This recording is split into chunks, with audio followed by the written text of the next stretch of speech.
सभी विद्यार्थियों को मेरा नमस्कार। हम पढ़ रहे हैं कैदी और कोकिला। इसके कवि हैं माखनलाल चतुर्वेदी।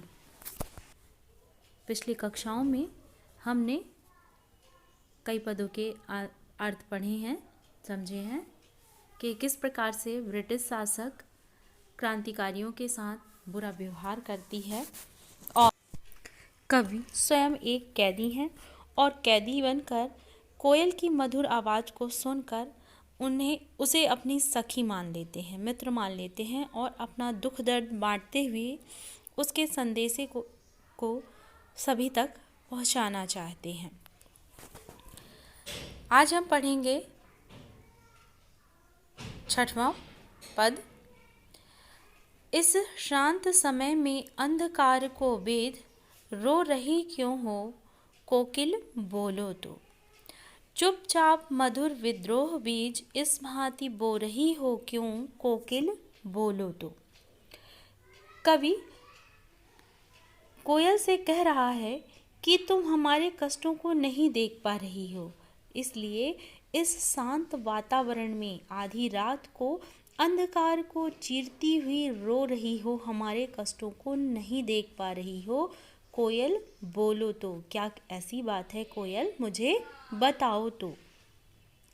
चुपचाप मधुर विद्रोह बीज इस भांति बो रही हो क्यों, कोकिल बोलो तो। कवि को लगता है कि आधी रात के समय अंग्रेज शासक जो हैं वो सोए हुए हैं, लेकिन जो भारत के क्रांतिकारी हैं उन्हें नींद नहीं आ सकती है, तो वो जाग रहे हैं। इसीलिए वह आधी रात को आकर चुपचाप उनके मन में विद्रोह रूपी बीज को बोने आई है, ताकि वो अब जाग जाएं, वो समझ जाएं कि अब भारतीयों को अत्याचार सहने का समय नहीं है। वो अपने अंदर ब्रिटिश शासक के विरुद्ध विद्रोह करें, अब उनके कष्टों को सहें नहीं, उनका मुकाबला करें। इसीलिए वह चुपचाप आकर काल कोठरी के ऊपर गा रही है। कवि उसके संदेशे को सुनकर कह रहे हैं कि कोयल तुम मुझे बताओ कि तुम मुझसे क्या कहना चाह रही हो। इस पद के माध्यम से कवि यह बताना चाहते हैं कि कोयल आधी रात को चीख चिल्ला कर क्रांतिकारियों को जगाना चाहती है और ब्रिटिश शासक के खिलाफ उन्हें खड़ा करना चाहती है।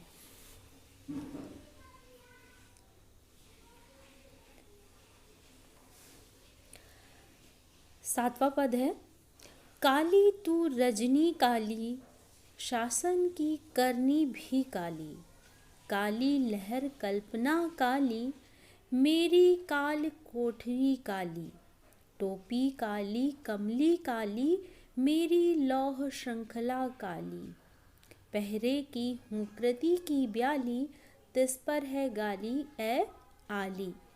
यहाँ पर काले रंग का कवि ने बहुत ही सुंदर वर्णन किया है कि कोयल का रंग भी काला है।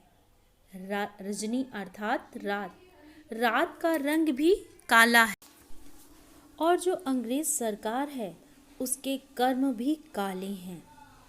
काली लहर कल्पना काली, और हमारे मन में इस काल कोठरी में जो विचार उठ रहे हैं वो भी काले हैं, कल्पनाएं भी काली हैं।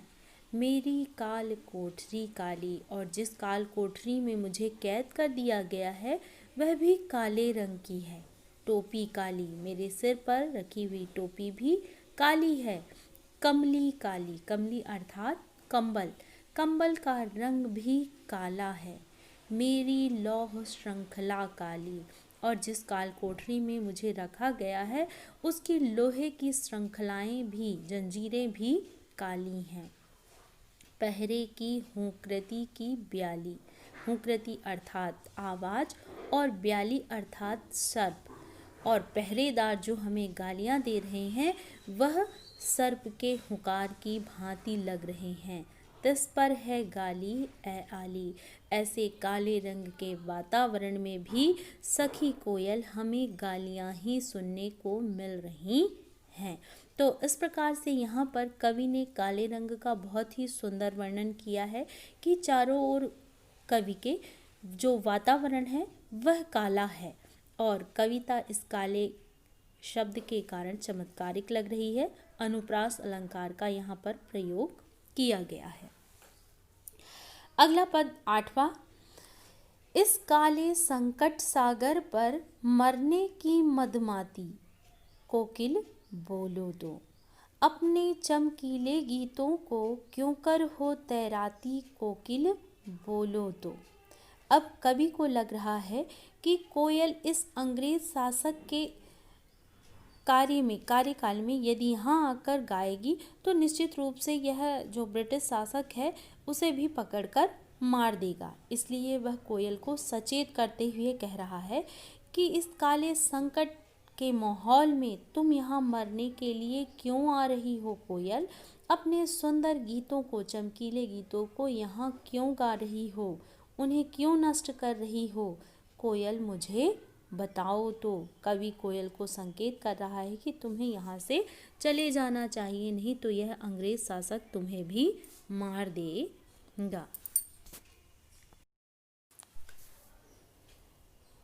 9वां पद, तुझे मिले हरियाली डाल मुझे नसीब कोठरी काली, तेरा नभ भर में संचार मेरा 10 फुट का संसार, तेरे गीत कहावे वाह रोना भी है मुझे गुनाह, देख विषमता तेरी मेरी बजा रही तिस पर रणभेरी। इस पद में कवि ने कोयल में और अपने आप में अंतर प्रस्तुत किया है कि कोयल एक स्वतंत्र पक्षी है और कवि जो है वह परतंत्र है, उसे काल कोठरी में कैद कर दिया गया है और उसे लगता है कि इतने अंतर के बावजूद भी कोयल यहाँ आकर क्यों गा रही है। तो कवि कोयल से कहता है कि कोयल, तुझे रहने के लिए पेड़ों की हरी हरी डालियाँ नसीब हैं, मुझे तो इस काल कोठरी में कैद कर दिया गया है, तेरा नभ भर में संचार, तू इस स्वच्छंद आकाश में कहीं भी घूम सकती है, मेरा 10 फुट का संसार, और मुझे तो इस 10 फुट के काल कोठरी में ही रहना पड़ रहा है, तेरे गीत कहावे वाह, तेरे गीतों की प्रशंसा की जाती है, तारीफ की जाती है, रोना भी है मुझे गुनाह, और मुझे तो रोने भी नहीं मिलता है, देख विषमता तेरी मेरी बजा रही तिस पर रणभेरी। अरे कोयल, तुझ में और मुझ में कितना अंतर है, इसके बावजूद भी तू यहाँ आकर युद्ध का संगीत बजा रही है।